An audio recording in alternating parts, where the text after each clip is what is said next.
इस जजमेंट में supreme court ने तीन या चार चीजें कही हैं। पहला तो उन्होंने कहा कि देखिए इसमें एसआईटी की कोई जरूरत नहीं है, सेबी का जो सिस्टम है वो सही है, रोबस्ट है, उनकी जो रेगुलेशंस है वो सही है, उनमें कोई ऐसी कमी नहीं है। दूसरी चीज सुप्रीम कोर्ट ने कहा है कि अखबारों की रिपोर्टों पे, मीडिया रिपोर्ट्स पे ही सिर्फ कोर्ट आना सही नहीं है, और उन्होंने हिंडनबर्ग रिपोर्ट और ओसीसीपीआर रिपोर्ट, आरपी रिपोर्ट को रिजेक्ट कर दिया है।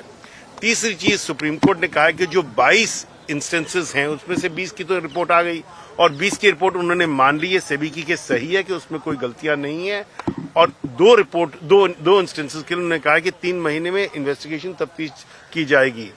चौथी चीज सुप्रीम कोर्ट को लगा कि जो निवेशकों का नुकसान हुआ है उसकी तरफ भी हमें गौर देना पड़ेगा, और निवेशकों के लिए समय दिया गया है सेबी को देखने के लिए कि क्या इन्वेस्टिगेशन की जाए कि क्यों नुकसान हुआ, शॉर्ट सेलिंग हुई, क्या हुआ।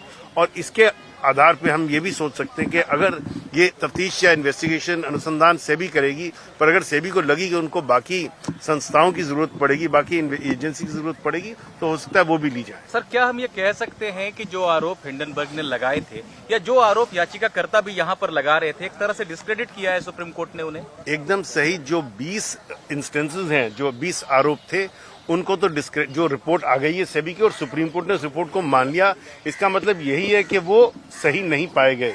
2 की रिपोर्ट अभी जारी आएगी, 3 महीने में आएगी, तब। जातक विचार, वास्तु विचार, माटी परीक्षा पई संपर्क करंतु साधक नागानंद को 9439159052।